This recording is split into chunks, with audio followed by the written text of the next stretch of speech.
Don't want children, ding to the end. This is the voice of many post-90s. The oldest post-90s generation is 33 years old this year. The youngest post-90s generation is 24 years old this year. It can be said that the post-90s generation is in the golden age of marriage and childbearing. But judging from the data given, the post-90s generation is not as enthusiastic about marriage and childbirth as the 70s and 80s, and they are even less concerned about the family inheritance that their parents valued so much. A considerable part of the post-90s generation is collectively extinct, and this kind of behavior has never happened before in any generation. What is the reason behind it? 1. The input-output ratio is not cost-effective. People are rational when it comes to having children. No matter what age people are, they all follow the principle of self-interest and the principle of maximizing benefits. Take our parents for example. Before large-scale urbanization, that is, before the 1990s, there were very few connections between the countryside and the city, and most rural people lived in the countryside all their lives. At that time, it was a serious agricultural society. Every household relied on farming land to support themselves and their families. Whoever had a larger population would get more land. According to the previous national policy, the farmland in rural areas is divided into 1 part every 3 years and 1 part every 5 years. The standard of land distribution is the average distribution of the population. Therefore, people in the past were so keen on having children. Moreover, the cost of raising children in that era was very low, mainly because of food rations, that is to say, it was enough to give children a bite to eat. After all, at that time, college enrollment had not expanded, and most rural children graduated from junior high school. After graduation, they were 15 or 16 years old, and they just became a labor force. They could help their parents share the farm work and help their families plow the fields. And the continuous output brought about by this can last for decades. As their parents, a large part of the positive income accumulated by their children when they were young and strong is also taken by their parents. For parents, this is a steady profit. When I have a child, I only need to give the child a bite to eat. Other costs such as clothes are trivial. One set of clothes can be worn by several children. The second child wears the old one when the eldest was young, and the third one wears the one when the second child was young. The cost of raising children is very low. So from this perspective, there is basically no big difference between giving birth to 3, giving birth to 5 and giving birth to 1, and the marginal effect is negligible. Having more children and getting more land, the key is to pass on the family line and strengthen the family power. This is to get the maximum benefit with the minimum cost, so the people before are very happy to have children, because it is cost effective for them. For today's post-90s generation, the situation encountered is completely different from that of their parents. After all, the times are different. The generation born in the 1990s is a generation that grew up following the wave of urbanization. Although most of them still have rural household registration, they are no longer farmers in the strict sense. They have been clearly cut off from the land. Regardless of whether they have gone to college or not, they basically stay and work in the city after they grow up. That is to say, this generation no longer lives by farming the land. They rely on working in the city to support themselves and others. Family. The generation born in the 1990s, like their parents, follow the principle of maximizing benefits and self-interest when they have children, except that they want a child or don't want a child. For them, they no longer rely on the land to live, but can only earn money by going out to work. It costs money to raise children at every age, unlike their parents who raised them and only gave them a bite to eat. Just do it, and the cost of raising their children is multiplied. It costs money to go to kindergarten, children's toys, children's clothes, schooling, etc. It is said that a child who grows up to 18 years old costs 300,000 yuan, and 2 children cost 600,000 yuan. For ordinary working families, the pressure is enormous. Therefore, from the perspective of maximizing benefits, it is understandable for the post-90s generation to have a child or not to have a child. Life is too short to live for yourself. From a material perspective, the post-90s generation lives better than any other generation. They have not experienced material shortages, and they are the first generation to grow up with the internet. But in terms of stress, they are the most stressed generation, and they are more stressed than any other generation. The times have given them the dividends of growth, but at the same time deprived them of happiness. This generation, after graduating from university, caught up with the stage of skyrocketing housing prices. The skyrocketing housing brought them not only a problem of housing, but a series of problems caused by a sense of security behind it. This sense of security is directly related to in their life, career, love, marriage, and even parenting. The general environment deprives them of their happiness and sense of security. The post-90s generation is a generation that cannot be understood by their parents. From their parents' point of view, working in big cities earns more, and it is good not to have to work in the fields. But they can't understand the mental pressure of the post-90s generation, which is far from being as simple as physical exertion. For them, just living is already exhausting, let alone getting married and having children, that would really kill them. The generation born in the 90s is a generation with no way out. Looking forward, they have no hope, because although they live in a big city, they will never belong here, and they have to spend their whole lives here. Looking back, there is no way out, and they have no way to return to their hometown in the countryside, and they cannot support themselves by farming like their parents. Therefore, the post-90s generation has the least sense of happiness, and the post-90s generation is also the most unhappy generation among all people. They live under the so-called new three mountains of education, real estate, and care, which make them breathless. In this era, they are more willing to live for themselves. From their point of view, the pressure of modern society is so great that they can't live well, so they don't have children and continue to pay poll tax to the society. From their own perspective, compared with the past, the post-90s have higher and higher demands on themselves. They don't want their children to lag behind others at the starting line, and they don't want their children's quality of life to be worse than their own in the future. So, either not to have a child, or to have a child who can give him the best growth environment, and the investment in the education stage is getting bigger and bigger, and the time and energy spent are getting more and more. To sum up, the most direct reason for the post-90s generation not to marry or have children is that the input-output ratio of marriage and childbearing is not cost-effective for their entire life, and the happiness gained from this investment in contemporary society is getting more and more. The less, even marriage and childbirth will bring pain instead.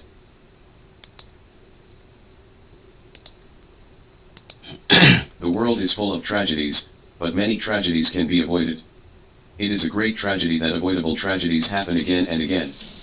In China, this kind of tragedy has happened many times, but some people just don't learn the lesson, which leads to the tragedy repeating itself again and again. What tragedy? This is the tragedy of the boss being killed for arrears of wages. Surveillance showed that at 8 o'clock in the evening on the last day of May, a man in black directly knocked down the man in a white t-shirt, and then the white knife went in and the red knife came out.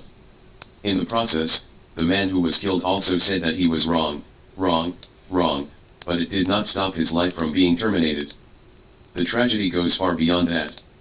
After the man in black killed the white compassionate man, he entered the house and killed a woman. It is said that the two deceased were mother-child relationship. It is said that the whole killing process took about 20 minutes, and it was clean and tidy without any muddle.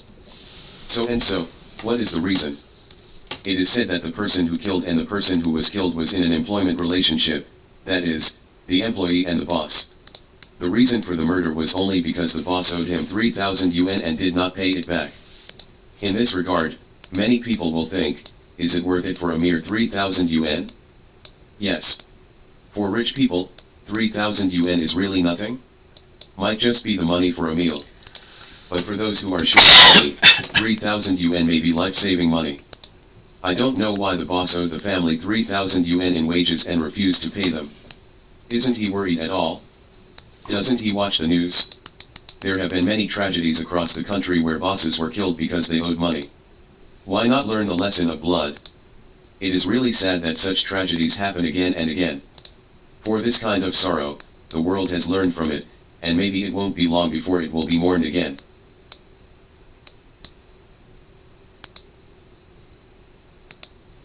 After waiting for 2 years, the Fudan throat-slitting case is finally about to go to trial. Regardless of the exhaustion of the self-driving journey, I couldn't help but talk about my views on the problems reflected in this case. I have lived half my life and have worked in state-owned enterprises, foreign enterprises, and public institutions. One of my greatest experiences is that no matter what company, enterprise, institution, or school in the world, the leaders of most units like to watch it is definitely not that the employees are united and work together, although they always like to shout this kind of slogan of uniting people's hearts on large and small occasions. It is not difficult for everyone to use their brains a little bit to understand this point. It is very unfavorable for the leaders of the unit to exercise power when the employees are grouped together. Once the employees fall into mutual infighting, the power of the unit leaders will run much more smoothly, because when they encounter thorns, they can be broken one by one, and there is no need to worry about them joining forces to deal with themselves. The unit leaders who generally like to study the three kingdoms are full of fighting wisdom, and have carefully invented two sets of magic weapons to make employees fall into infighting. One is the year-end performance system, and the other is the system of non-promotion and leaving the title. What is the so-called year-end performance system? The intuitive description is like this: the employee's monthly salary is originally 5,000 yuan. Now, in order to encourage and stimulate everyone's enthusiasm for work, the leaders of the unit deduct 2,000 yuan from the monthly salary of all employees and keep it until the end of the year. If your performance is not good, the 2,000 yuan that originally belonged to you will go into the pockets of employees with excellent performance. If the performance appraisal is all hard indicators, then the problem is not too big. I am afraid that many soft indicators with vague boundaries will be added, which will cause many employees to include the tasks that are originally assigned in their own annual performance. Finally, when calculating performance, should these tasks be adopted or not? In many units, the leaders have the final say.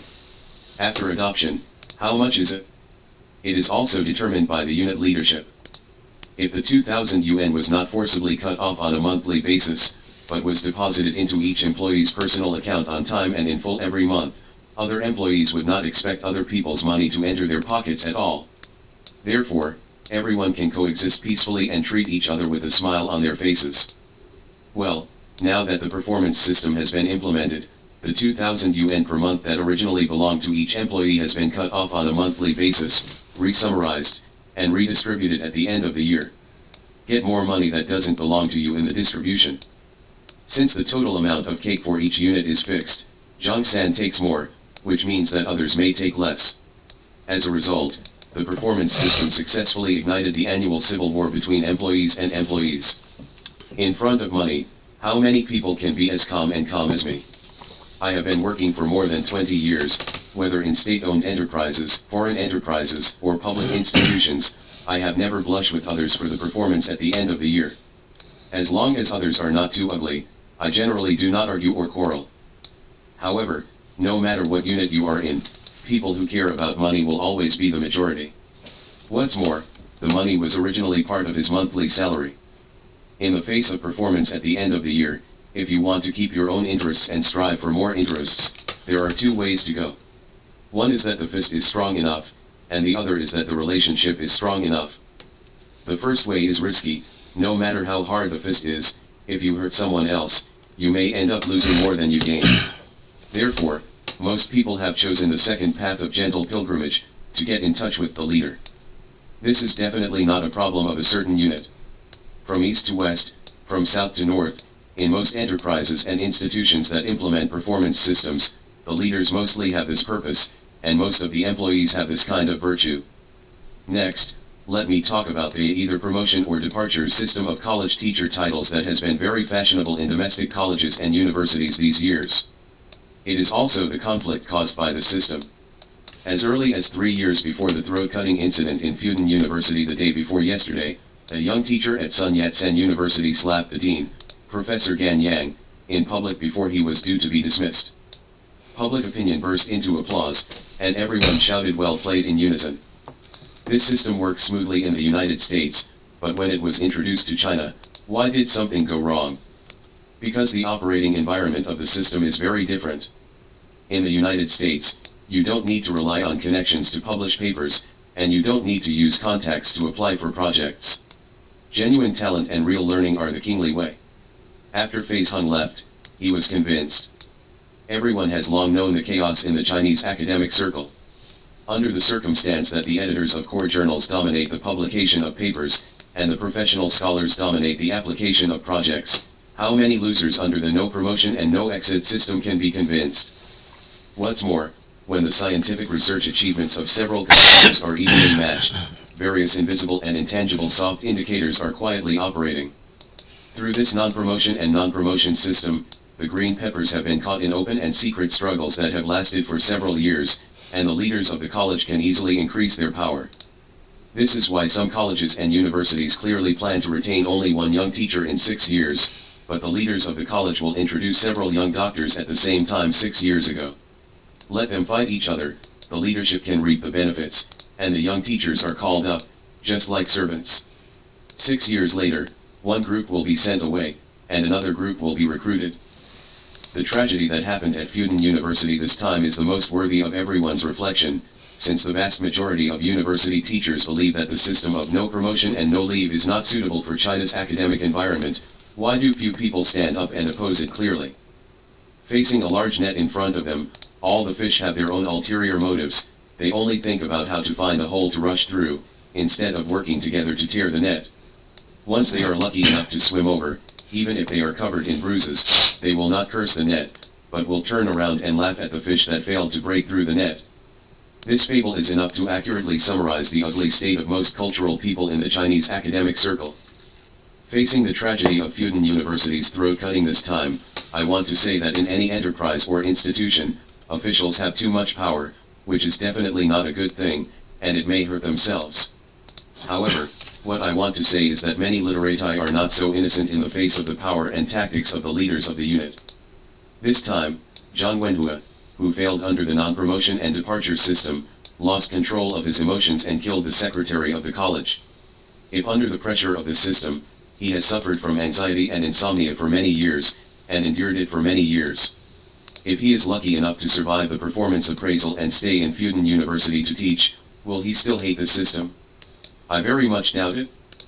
It is even more likely that those green peppers who endured the humiliation and endured the burden will not only not hate the system of no promotion and no departure that has tortured them for many years, but they are very likely to become the most staunch supporters of the system by. Why did I have to suffer this kind of trouble back then, but the newcomers don't need it? I think that most university teachers who have suffered humiliation under the system have such a dark mind. Don't overestimate the morality and strength of the university teachers. Fudan's throat-cutting tragedy was jointly created by the power tactics of university officials and the general bonelessness of literati.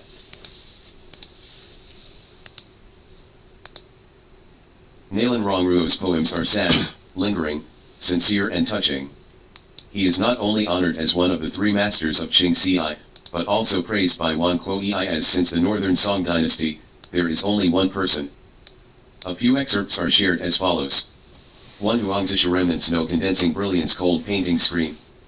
Remnant snow condenses the radiance of the cold painting screen, the flute of falling plum blossoms has been on the 3rd watch, and there is no one where the moon is dim.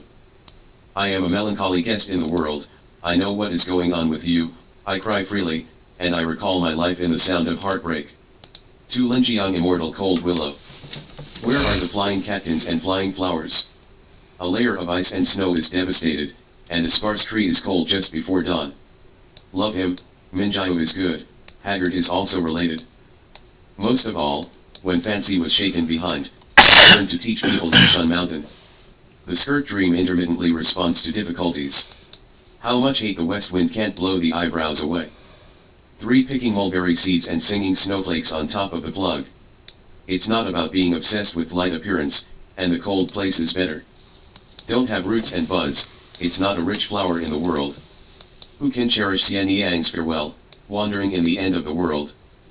The cold moon is sad, and the westerly wind blows thousands of miles of sand from the sea. 4. Hui Tang Chun 1 generation, 1 couple. 1 generation and 1 couple in a lifetime, fighting to teach 2 places of ecstasy. Lovesickness looks at each other but not blind date, who is the spring for? It's easy to beg to the Blue Bridge, but it's hard to run to the Blue Sea. If you visit and drink Oxford, you will forget your poverty. After reading these words by Nalan, does it make you feel like a male version of Lin Diao? Whether it's the flute sound on the screen, the moonlight, or the willow branches flying catkins and snowflakes, if you look around, it's all of willows with sorrow and peach blossoms with hatred. The eyes are bleak. Almost all of Nalan Rongruo's poems are full of lingering, sad, melancholy, helpless and depressing feelings. 02. Lindaya's melancholy and mournful. The song of burial of flowers originated from her experience of the death of her parents, the unfortunate life experience of living under the fence, and the experience of the world. Du Fu said, "When I feel the time, the flowers splash tears, and the birds are frightened when I hate the farewell, it is because he really felt the misery of the country being ruined and the family dying, and being poor. But the poet is so poor that he can't fall into the middle of the king, the country is unfortunate and the poet is lucky, and the poem is easy to work after the vicissitudes of life." After reading Nalan Rongruo's sad and lingering words, it is inevitable that people will be curious about his life experience and life. Many people probably think that he must have a bad fate or a bad career. However, objectively speaking, God gave Nalan Rongruo too many preferential treatment and gifts. He has a prominent family background and is the eldest son of Nalan Mingzhu, the Minister of Power. His family has a complicated relationship with the royal family, so he is Kangxi's cousin. He was gifted with extraordinary talents, both civil and military, and studied under the famous scholars Gu Zhengguan, Su Qingxiu, etc., and at the age of 22, he was the 7th in the second class Jinshi. Fan Jian, in his 50s, was so happy that he won a Juran. He was the first lyricist in the early Qing dynasty. He became famous at a young age for his outstanding poetic talent and enjoyed a high reputation in the CI circle for a long time, so that people at that time said, "Every family competes to sing Drinking Water CI, one of Nalan Rongruo's poetry collections." How many people know what is going on in Nalan's mind? It can be seen that it had a great influence at that time. He has a bright future. He is Emperor Kangxi's celebrity and a first-class bodyguard. He can enter and exit the palace freely, and he often follows him around. He is a noble son, a confidant first love, a good wife who is a spiritual partner, and a confidant who is consonant. He also has a large group of talented and congenial friends. He has everything that a man in the world can dream of, but he is not happy. 03. From his words, it can be perceived that his unhappiness is not a pretentious way of expressing sorrow for new words, but such a real and palpable existence. The pain of lovesickness, hatred of parting, nostalgia, melancholy. The feeling is so profound, meticulous, and sincere. So much so that Zhou Haiki, a native of the Qing dynasty, commented on Nalan Rongruo. Nalan Rongruo is the back of Li Chongguang in the southern Tang dynasty. Li Chongguang, Li Yu, the empress of the southern Tang dynasty, is known as the sorrow sect of one of the 4 banners of the graceful school. The other 3, boudoir Li Qingzhao, don't hate Yan Shu, long love Lu Yong. In Li Yu's early years, he mainly wrote about court life and the love between men and women. It was not until he became a prisoner of a subjugated king that he began to ask the king how much sorrow he has, just like a river of spring water flowing eastward. This is in line with human nature. Looking at Nalan Rongruo's life, although his life is short, it is really favored by God. No matter his family background, talent, fame, and emotional experience, he is extremely enviable. If there are any shortcomings, it is only in the emotional ending, not perfect. But Nalan, as a son of a wealthy family and a talented young man, sees wealth and prosperity, and experiences mostly smooth sailing. He doesn't know that there are many sufferings in this world, such as the ruin of the country and family, oppression and aggrievedness, and poverty. Encountering emotional setbacks becomes a hurdle that cannot be overcome. Coupled with his super talent for capturing emotions, the tragic poet has become his logical destination. As the saying goes, deep love will not last, and wisdom will hurt. The so-called deep love and the so-called extreme wisdom are the appearance of excessive life. In Nalan's poems, there are also words such as life experience is like duckweed, and illness is caused by sorrow. I used to remember that I was ill in March every year, but now I am ill in late autumn, etc. The splendid season of life withered at the age of 30 has something to do with his melancholy. Nalan's poems include I am a melancholy guest in the world and I am not a rich flower in the world, which can actually be changed into because I am a rich and noble flower in the world, I am a melancholy guest in the world. 04. People have sorrows and joys, and the moon has cloudy and sunny waxes and wanes. This matter has never been complete in ancient times. Sushi is right, this is life. When it comes to the ups and downs of life and the ups and downs of emotions, Sushi does not know how many times more twists and turns than Nalan, but all of this does not prevent the broad-minded Sushi from pursuing the true interest of life and inner poetry in the fatigue of being demoted and running around. In the anxiety of being in danger of the officialdom, he seeks to serve as an official to benefit one party. While writing the mourning poems of his deceased wife into a swan song through the ages, he continues to live his family life as the envy and hatred of others. In Nayland's poems, beauty is beauty, and it is also emotional and sexual. However, there is always a feeling that too much emphasis is placed on personal emotional experience, and the focus is not broad enough. To describe life in this world has always been unsatisfactory since ancient times. To continue life, we must look forward. Chairman Mao said it well, too many complaints prevent heartbreak, and long-term prosperity should be measured. Indeed, if one can look at everything from the length of history, the infinite breadth of the universe, and Chairman Mao's broad mind of the husband has nothing to worry about, he must see the universe from the bottom of his heart, then all things of great importance are possible. It is a trivial matter, and there are all twists and turns and tribulations in life that cannot be let go and cannot be let go.